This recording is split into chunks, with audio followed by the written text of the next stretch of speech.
तो आप एक वर्किंग प्रोफेशनल है जो एक कॉर्पोरेट में काम कर रहे हैं और आप सोचते हो कि आपको भी एक वेंडिंग मशीन बिजनेस शुरू करनी है। आप बहुत ही एक्साइटेड हो उस बिजनेस को शुरू करने के लिए, पर क्या आपको पता है कि एक वेंडिंग मशीन बिजनेस चलाना एक साइड बिजनेस चलाना जैसी बिल्कुल भी बात नहीं है।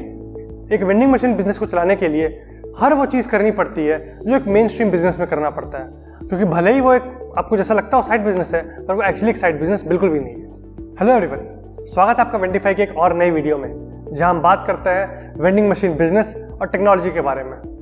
तो आज आपका स्वागत है एक और नई वीडियो में, जहां हम बात करेंगे कि एक वर्किंग प्रोफेशनल की तरह क्या आपको एक vending machine as a side business शुरू करनी चाहिए या नहीं। तो चलिए शुरू करते हैं इस वीडियो को।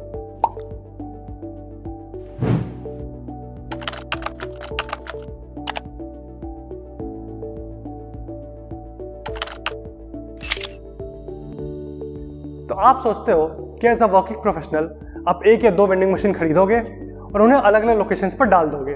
मे बी आप सोच रहे होगे कि एक ऑफिस तो मेरा ही है जहाँ पर मैं काम करता हूँ, मैं वहाँ पर बात करके वेंडिंग मशीन लगा दूंगा। 2-4 ऑफिसेज वहाँ पे हो सकते हैं जहाँ पे आपके दोस्त काम कर रहे हो या कोई रिलेटिव काम कर रहा हो। आप वहाँ भी बात करोगे और सोचोगे मैं वहाँ भी वेंडिंग मशीन लगा दूंगा। पर आप ये भूल जाते हो कि किसी भी ऑफिस में अगर आप वेंडिंग मशीन लगाओगे तो वहाँ पर आपको रेंटल चार्जेस भी देने पड़ेंगे। तो एक वर्किंग प्रोफेशनल की तरह आप जाते हो और गूगल पर सर्च करोगे how two by a vending machine. यहाँ पर आपके साथ एक स्कैम हो सकता है। अगर आपको जानना है वेंडिंग मशीन स्कैम्स के बारे में तो लिंक हम आपको डिस्क्रिप्शन में और कमेंट बॉक्स में दे देंगे। वहाँ जाकर आप देख सकते हो कि इंडिया में किस किस तरीके के वेंडिंग मशीन स्कैम्स होते हैं। तो एज अ वर्किंग प्रोफेशनल अगर आपको एक वेंडिंग मशीन चाहिए तो आपको सिर्फ 3 मैन्युफैक्चर से ही वेंडिंग मशीन लेनी चाहिए। वो एक सिएगा हो सकती है, वो वेंस्टॉप हो सकती है या वो टीसीएन हो सकती है।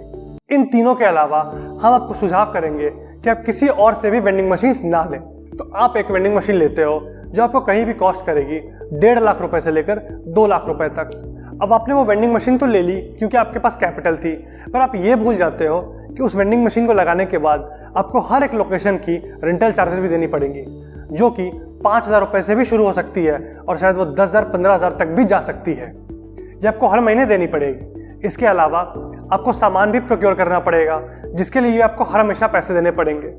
लोकेशन के ऊपर डिपेंड करते हुए वो सामान आपको या तो दिन में 1 बार 2 बार भी रिफिल करनी पड़ सकती है। और अगर आप ये सोच रहे हो कि अगर आपने 1 या 2 वेंडिंग मशीन लगा दी और उससे आपको प्रॉफिट्स मिल लगेंगे, तो आप बिल्कुल ही गलत सोच रहे हो। एक नॉर्मल वेंडिंग मशीन दिन में 1,000 रुपए से 2,000 रुपए तक ही सेल करती है, जिससे आपके प्रॉफिट्स दिन के 1,000 रुपए तक ही होंगे, यानी महीने के 30,000 रुपए से लेकर 35,000 रुपए तक के प्रॉफिट्स।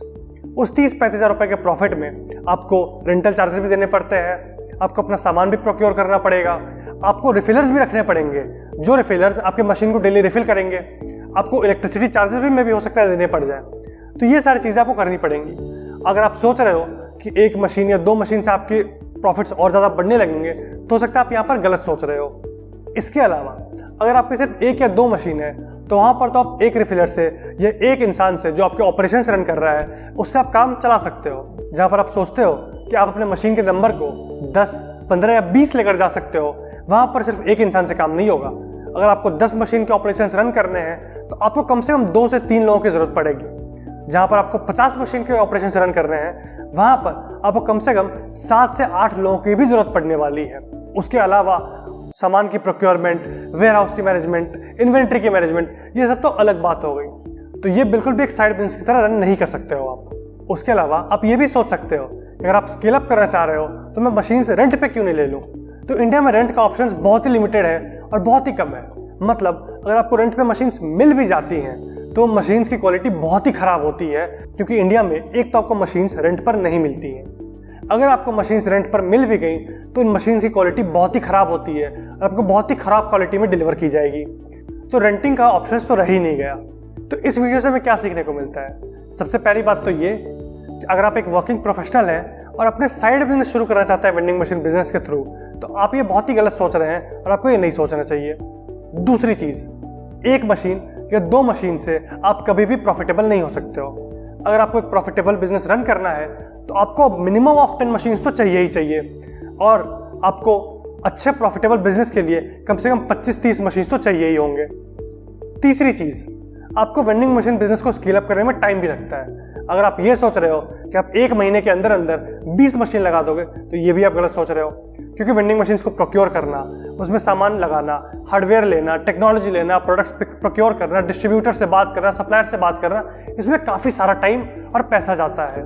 तो ये चीज़ आपको ध्यान रखनी पड़ेगी कि अपने वेंडिंग मशीन बिजनेस को आप 1 से 2 महीने में बिल्कुल भी स्केल अप नहीं कर सकते हो। इसे स्केल अप करने में कम से कम 4 से 6 महीने का टाइम तो ज़रूर लगेगा।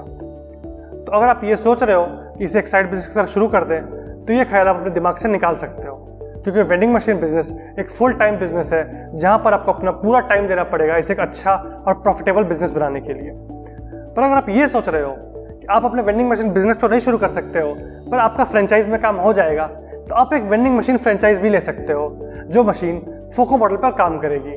अब फोको मॉडल क्या होता है उसके बारे में हमने एक वीडियो बना रखी है, वो आप डिस्क्रिप्शन और कमेंट बॉक्स में लिंक है, आप जाकर देख सकते हैं। जब आप एक वेंडिंग मशीन फ्रेंचाइज लोगे तो मशीन के ऑपरेशंस, मशीन को प्रोक्योर कहाँ से करें और प्रोडक्ट्स कहाँ से लाएं, इनके बारे में सोचने की जरूरत नहीं है।